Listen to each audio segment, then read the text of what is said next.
Good morning. I'm Cadet Major Jenny Fortner. And I'm Cadet Captain Peyton Frommett. We will be your MCs for today's ceremony. I would first like to welcome all of you to the 2021 Veterans Day ceremony. First, we'd like to acknowledge all our veterans within our community and those with us today. We dedicate this ceremony to you. Please rise for the presentation of the colors, the singing of the national anthem by Cadet Tech Sergeant Shelby Fugate, and the playing of taps. Our color guard today consists of the following cadets. Carrying the U.S. flag is Cadet Major Nathan Nickerson. Carrying the Kentucky flag is Cadet Captain Carter Moore. And the guards are Cadet Captain James Daly and Cadet Master Sergeant Caitlin Lewis.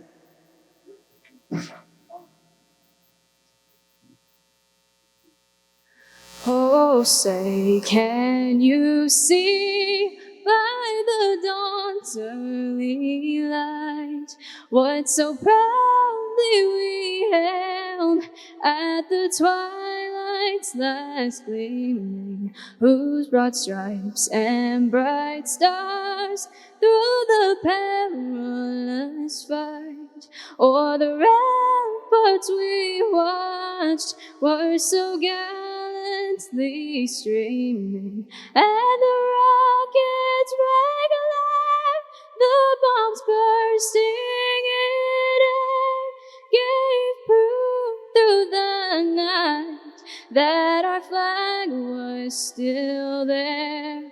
Oh, say, does that star-spangled banner yet wave o'er the land of the free and the home of the brave?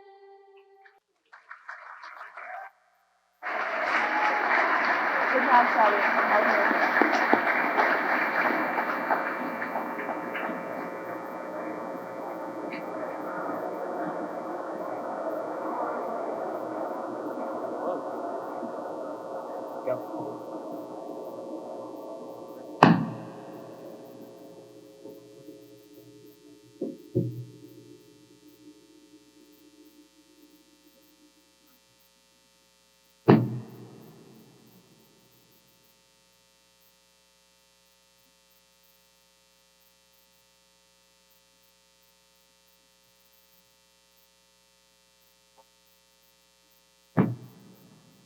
Thank you, Cadet Fugate, for that beautiful rendition.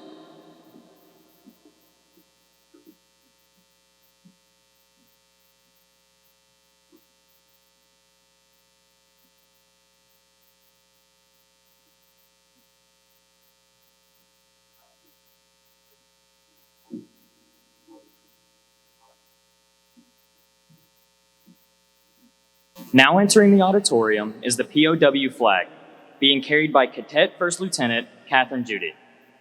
One can see the silhouette of a prisoner of war created in the early 1970s by the League of Families.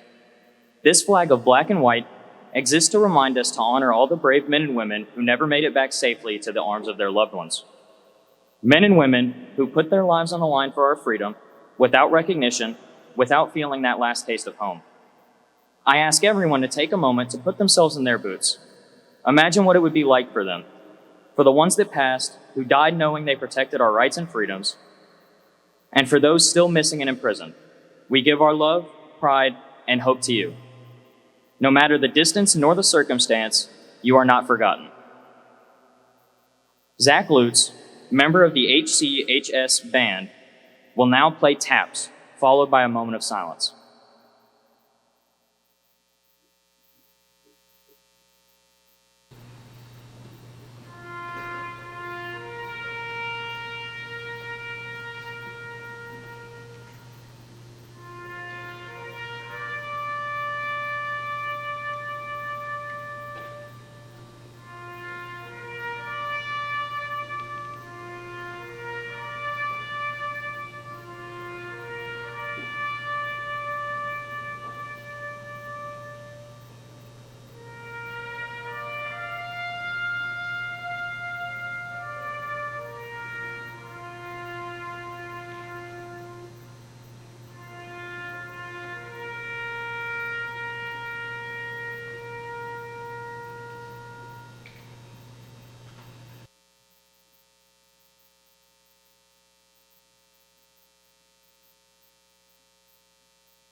Thank you. Please be seated.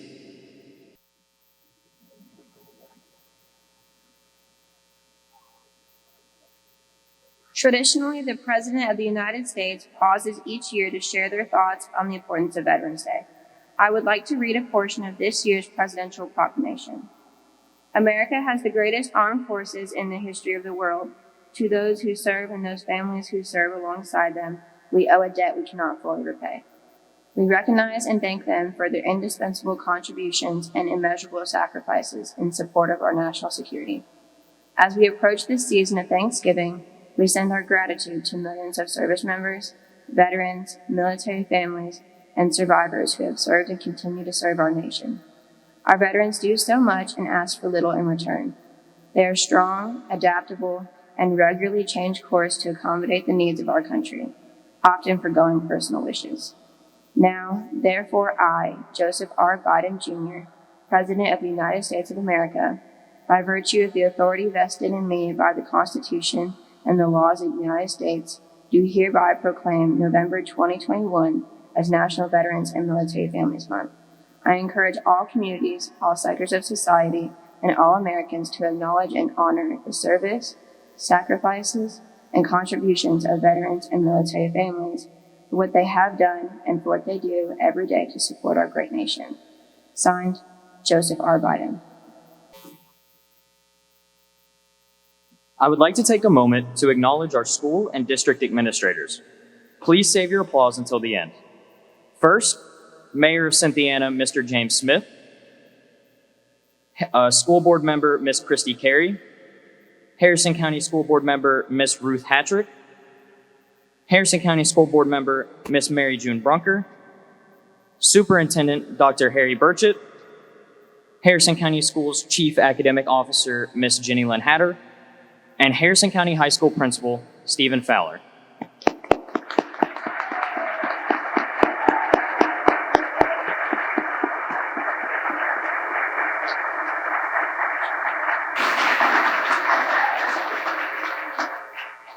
A United States flag flies high above most of our federal and state buildings, as well as all of our military installations around the world. For our veterans, the flag serves as a lasting memory of their service and love to their country. At this time, we would like to take a moment to honor that service with a ceremonial flag folding by our Harrison County High School JROTC Honor Guard.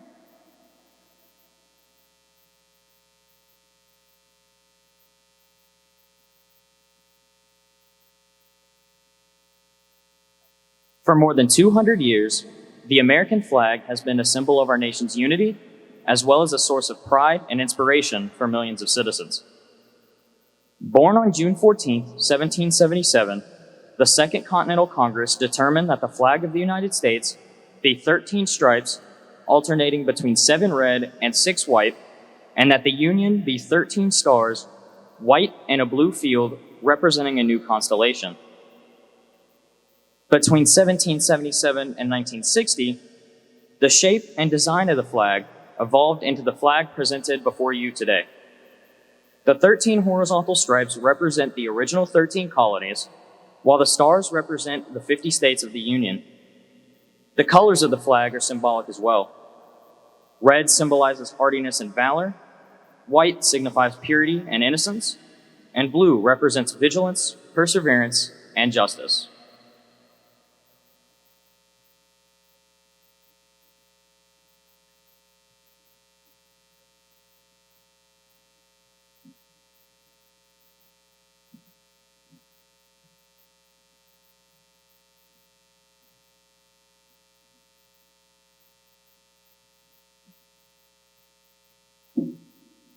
Traditionally a symbol of liberty, the American flag has carried the message of freedom and inspired Americans both at home and abroad.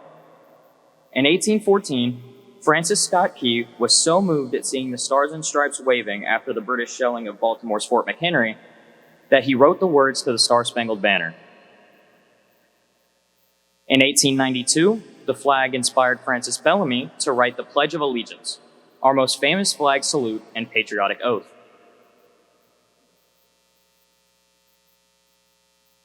In July 1969, the American flag was flown in space when Neil Armstrong planted it on the surface of the moon. Today, our flag flies on constellations of military satellites that circle our globe, and on the fin flash of our aircraft in harm's way in every corner of the world. Indeed, it flies in the heart of every veteran who has served our great nation. The sun never sets on the flag we so proudly cherish. Since 1776, no generation of Americans has been spared the responsibility of defending freedom. Today's service members remain committed to preserving the freedom that others won for us for generations to come. By displaying the flag and giving it a distinctive fold, we show respect to the flag and express our gratitude to those individuals who fought and continue to fight for freedom. Since the dawn of the 20th century, our veterans have proudly flown the flag in every major conflict on lands and skies around the world. It is their responsibility, our responsibility, to continue to protect and preserve the rights, privileges, and freedoms that we as Americans enjoy today.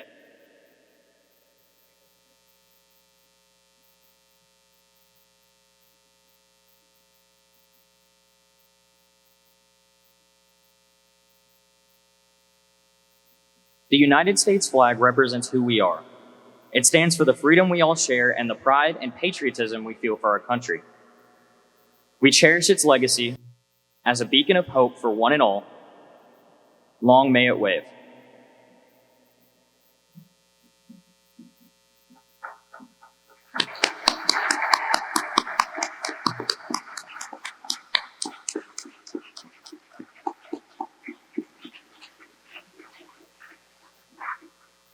At this time, it is my distinct honor to introduce our guest speaker for today, Chief Master Sergeant retired Bill Blackburn.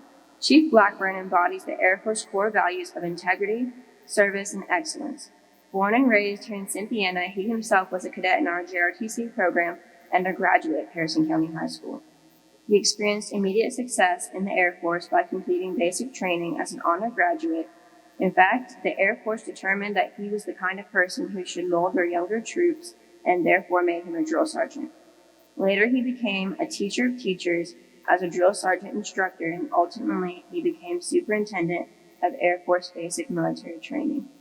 Finally, he was selected as the Command Chief Master Sergeant of the Air Force Reserve Command, responsible for providing strategic leadership and guidance to 14% of the Air Force's total force.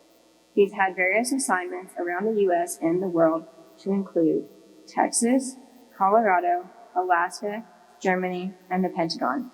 Please give a warm Harrison County welcome to Chief Bill Blackburn.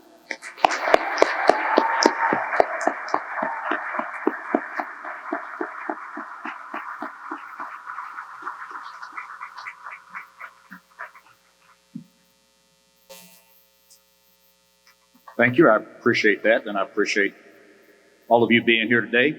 I want to tell you, I am really nervous. I'm not nervous because I'm speaking to a large group. I've spoken to a lot of large groups. But I'm nervous because I did today a little differently than I normally do. Normally, months in advance, I write out my speech word for word, and I practice it numerous times. And I'll have a manuscript here that I read from and try to make it sound like I'm not reading it. But I didn't do that today. I did practice a lot, but I wanted to speak to you more from the heart today and tell you how much I appreciate you, and hopefully I can do that in the next few minutes. And then the other reason that I'm really nervous is because you are very important to me. You are probably, if not one of the most, you're probably the most important group that I feel I've ever spoken to in my life. And I have got to speak, as I said, to a lot of groups. So please forgive me if I don't enunciate every word correctly, or if I maybe sound like I'm from Harrison County, because I am. And I promise you I'll be brief, and I'll try to make it as painless as possible. But what I want to do today is tell you why I'm thankful that I got the opportunity to be a veteran. And sometimes I may say something you don't agree with, and a lot of what I'm going to say today is my opinion. And what I like about that is you have the right to disagree with me. And for the just shy of 30 years, the couple of months shy of 30 years that I served in the United States Air Force, that's one of the things I strongly believe in. We can have differences. We don't have to agree. on everything, and I certainly respect your right to disagree. First of all, a little history about Veterans Day. Now, you probably know this already, but Veterans Day is to honor all veterans living still and who are deceased who have served our country. And speaking of those who are deceased, there are over 1 million people in the history of our country who have lost their lives during war. I'm sure during your history classes, you probably know which war of all wars we lost the most people. The Civil War. We lost more people in the Civil War. I believe, if my memory serves me right, about 620,000 people. And then closely following that was World War II, which I think was around 400,000 people. My numbers might be off a little. I'm going to give you another number here in a little bit that I'm going to ask you to go back to your math class and have your math teacher help you check it, because it's going to be an astronomical figure. But anyway, November 11th is Veterans Day to honor all those people, as I said, both living and dead. And it is on November 11th because that was the end of World War I, the 11th month, the 11th day, and the 11th hour. I spent just 30 years in the United States Air Force, just shy of 30 years rather, and I did grow up in Cynthiana, Kentucky. In fact, I graduated right here in this auditorium. I don't remember how many people we had in our class, but it obviously was small enough that we could do the graduations right here.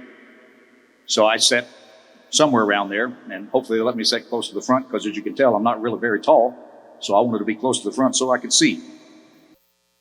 During my time in the Air Force, I tell you, I got to do a lot of neat things. She mentioned that I was the superintendent of basic training. As such, I had about 600 drill sergeants that worked for me every day, and about 10,000 basic trainees at any given day at Lackland Air Force Base that I was responsible for. I've been to about 20 different countries, if my memory serves me right. I've met 2 presidents of the United States and 2 secretaries of defense. I actually got to have dinner with one of the secretaries of defense. It was before he was the Secretary of Defense, but I got to have dinner with him one time. And those are pretty neat things. I kind of enjoyed that. That was kind of a neat thing when you're in the military. But those aren't the things that meant the most to me. So I want to tell you about 3 things that I got to do that meant a lot to me, and I hope that you'll understand why they meant a lot to me. The first one is around 1999 or 2000, somewhere in that time frame. I had the opportunity to visit a Kosovo refugee camp. And if I had to put something at the top of my list that I remember from my Air Force career, it would be that. Because when I walked in the building, I noticed, first of all, that there were mostly small children and ladies. And all these little children, many, many of them, as soon as I walked through the door, came over and wrapped themselves around my legs and wouldn't let me walk. It was hard to walk because there were so many of them wrapped around my legs. They equated me with a United States military person, which obviously I was. I didn't have anything to do with them being there, but because of the United States Air Force uniform, they were so thankful for what we had done for them and brought them to the United States of America that I just felt like a king that day. I truly did. Now, I do have to tell you one thing funny that happened, though. As I was getting ready to leave, a couple of young men came up and they offered me their milk. And I thought that was really neat. I said, man, they didn't have a lot of food, they didn't have a lot of things, but they're offering me their milk. But the guy that was with me said, don't be too impressed with that. They're offering you the milk because it's 1% milk and they don't like it. So I thought that was kind of neat that they offered it to me anyway. The second thing I got to do is I got to fly on a lot of military airplanes, but one time in particular, I was flying from Dover, Delaware to Frankfurt, Germany on a C-5 airplane. And for those of you that don't know, a C-5 is the largest airplane that we have in the United States military. It's big. In fact, inside the cargo department of the airplane, it will hold 6 Greyhound buses. That's how big it is. But anyway, my boss and I were flying in that airplane. We weren't flying it, but we were flying in the airplane from Dover to Germany. And it was the middle of the night, and as it got close to dawn the next morning, one of the pilots came back to me and said, Chief Blackburn, would you like to come and sit in the co-pilot seat and see the sun come up? Let me tell you, to look over the Atlantic Ocean and see the sun come up when you're 40,000 feet in the air was something I will never, ever, ever forget. It touched me more than you can possibly imagine. The third thing I want to tell you about, and to all the history teachers in the room, I hope you will take your students back sometime and talk about this. Around 1960, I believe, maybe in February, there was something happened in Greensboro, North Carolina, and it would be known, I guess if you Google it, as the Greensboro Four. Now, I personally just cannot comprehend nor understand why there has ever been a time in the history of our country that somebody couldn't sit somewhere because of the color of their skin. I just absolutely cannot fathom that. But that was the case. And there were four young gentlemen at that time, about 18, 19 years old, I believe, who decided that they were going to sit at the counter in a Woolworth store. Well, here's the significance. I personally know one of those men. I know him to this day. He was an Air Force two-star general. His name was Joseph McNeil. We haven't talked since we retired from the Air Force because he's retired too, but we do exchange Christmas cards every year. And I tell you, he and I became really good friends. We were in conferences together in Washington, D.C., Las Vegas, Denver, and I think maybe Miami. And he and I became friends and went to dinner together a lot and just talked a lot. And I tell you, just knowing this guy was one of the highlights of my career. And I thoroughly, thoroughly, thoroughly enjoyed it. And then finally, to get to be the superintendent of basic training, I really wasn't looking for that job. I was the command chief of the Air Force Reserve at that time, but somebody approached me and asked me if I wanted to do that. And for my final job in the Air Force, to have the opportunity to influence the lives of 10,000 people a day and influence the lives of people who were going to be the future of the Air Force, I was very thankful for that. And I'm very thankful for the past. But I am a little bit concerned about our future, to be honest with you. Right now, I see our country is so divided on a lot of issues. You know, we're divided on COVID. Should you wear a mask? Should you get a shot? We're divided on climate change. Some people think we do have climate change. Some people think we don't. And then there's the one that I told you I would tell you the numbers about, and that's the national debt. The last I checked, I think our national debt is around $28 trillion. Maybe you can't comprehend that number, and maybe it doesn't sound like a lot to you, but let me give you it in this way. If we could pay $1 per second, $1 per second of the national debt back, it would take us 880-some thousand years to do that. That's how much $26 trillion equates to. And I tell you, I don't know all the answers. I don't know all the answers. I don't know what we do to make sure that we have a strong country. But I get asked a lot on Veterans Day, what can I do to thank you for being a veteran? Or people thank me for my service. The way you can thank me is you are the smart people. You are the future. And you need to do what we need to do to keep our country free and the way it is now. Take a stand for what you believe in, like General McNeil did. Appreciate differences of people. I tell this story because my dad and I, later in his life, didn't necessarily agree politically on some things. And my dad and I weren't real touchy-feely people. But when we took my dad to the hospital for the final time, and he's laying there in ICU, and the lady came and said, we need to unhook the life support. And she said, you can hold your dad's hand. And I thought, I can't do that. You know, my dad and I don't hold each other's hands. But I held my dad's hand while he passed away. And I am so, so glad 3 years later that I did that. I am so glad that I did that. I do have a lot of hope for our future.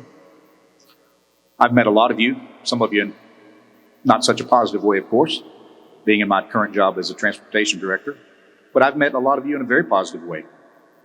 And there are two high school students here. I'm not going to name them by name because I don't want to embarrass them, because I know you guys take some kind of pact that you're not supposed to talk to old people or something, so I understand that. But there are two people that I've had interaction with here lately that really, really impressed me. And one of them, I hope she's here.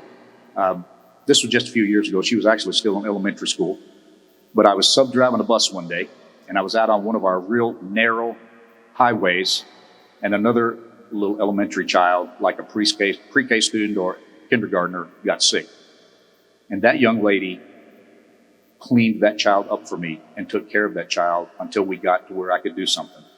I hope she's here today, and I hope she knows how much I appreciate that and how much impressed I am with how mature she was and how she handled that. And then the last one is, just a few weeks ago, I had to take a young man home. I don't remember our entire conversation, but I know that we talked about the fact that he had to pull a wheel off of a car.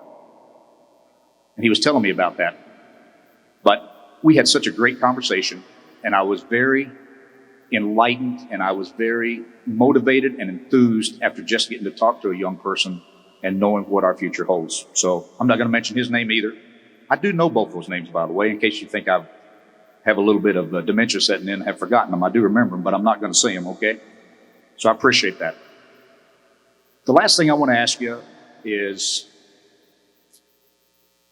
in keeping our country free and strong and keeping our country so that we have a future, I want you to do it not only for you, but I want you to do it for your little brothers and sisters and nieces and nephews.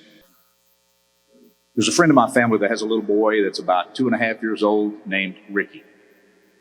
And for some reason, Ricky and I have developed rapport. If I go to my house this afternoon and Ricky's there, Ricky will come running to me and hug me.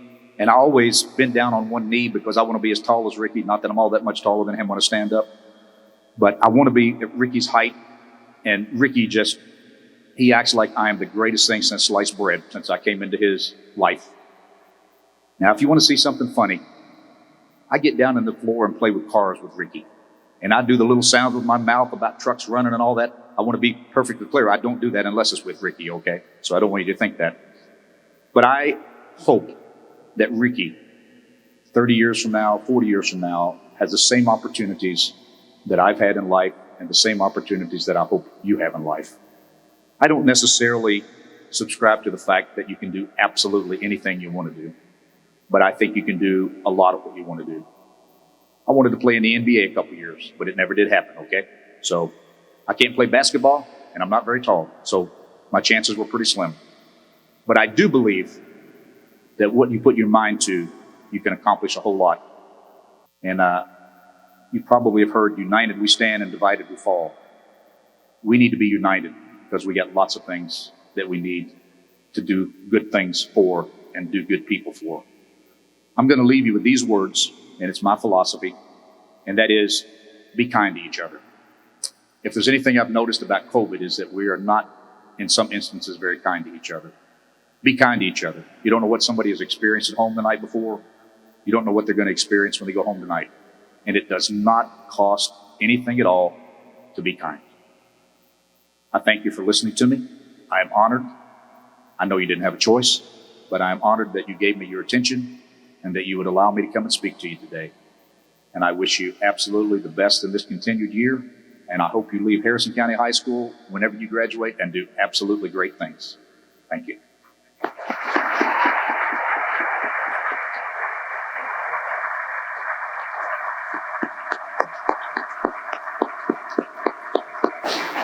Chief Blackburn, on behalf of the cadets, students, and staff of HCHS, we would like to present you with a gift that shows our appreciation. Thank you very much for being here today.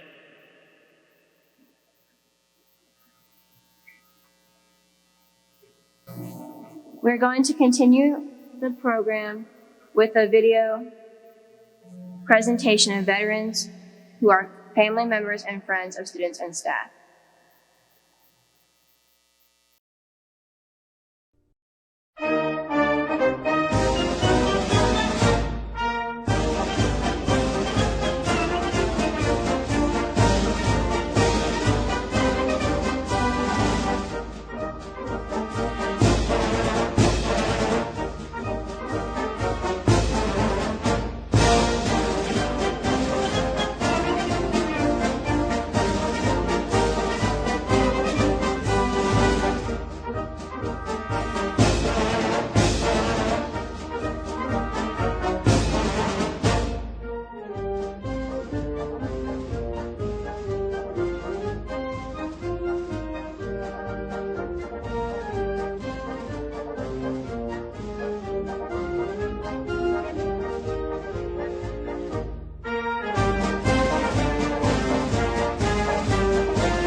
The Harrison County Singers will now sing an Armed Forces medley. Veterans, please stand and be recognized during your service's song.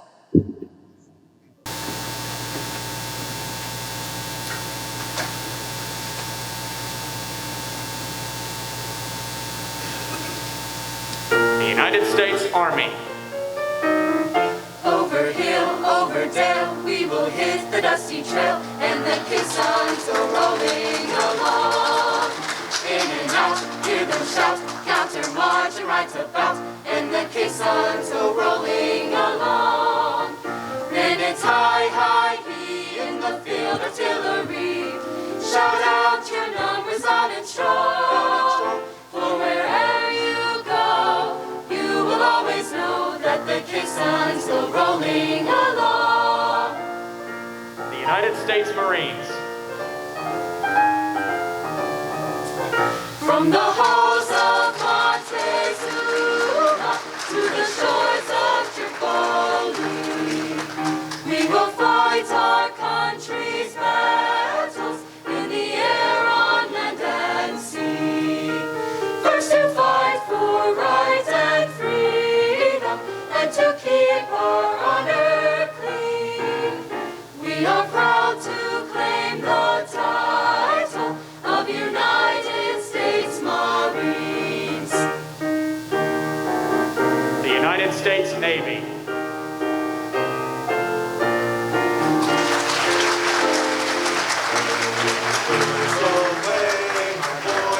Anchors away, farewell to college joys. We sail at break of day, day, day, day. Through our last night on shore, drink to the foam, until we meet once more. Here's wishing you a happy voyage home.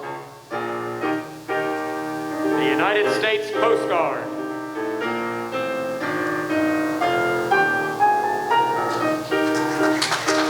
We're always ready for the call. We place our trust in Thee. Through surf and storm and gale, high shall our purpose be. Semper Paratus is our guide, our fame and glory too. To fight, to save, to fight and die. I, Coast Guard, we are for you. The United States Air Force. Off we go.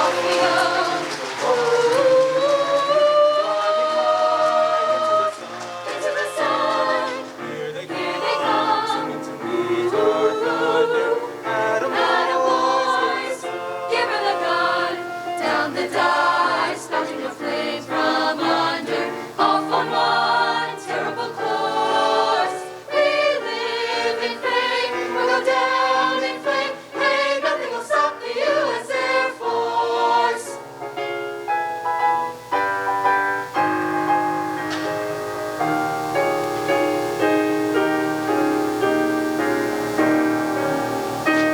Oh, say, can you see America?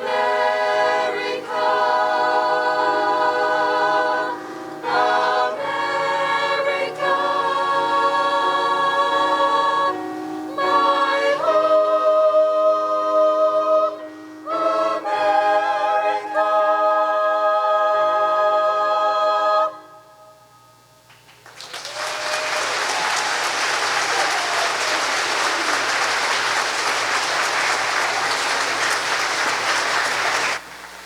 Really good job, guys. Good job.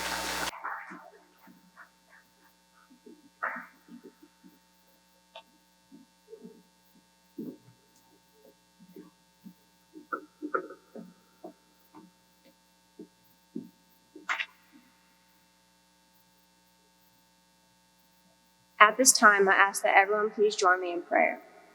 Dear God, Father in heaven, we thank you for this day and for allowing us to be together to honor and celebrate our veterans. Help us to always appreciate their courage and sacrifices. Please, Father, let no one be forgotten. Bless those who have proudly served and given their lives for the United States of America. We thank you for our service members, past, present, and future. We ask that you watch over them and their loved ones. Please bless the fallen and allow them to rest in peace. May they join you in heaven. Lord Almighty, who has created all people of this great nation, bless those who have served in justice, freedom, and honor. In Jesus' name, amen. As we get ready to conclude our ceremony, we would like to thank Chief Blackburn, Zach Lutz, Shelby Fugate, Mrs. Eastman and the singers, Mr. Ritchie, the administration, our JROTC Honor Guard, and those who made this ceremony possible. Most importantly, we would like to thank our veterans for their service to our community and our country. Students, this concludes our ceremony.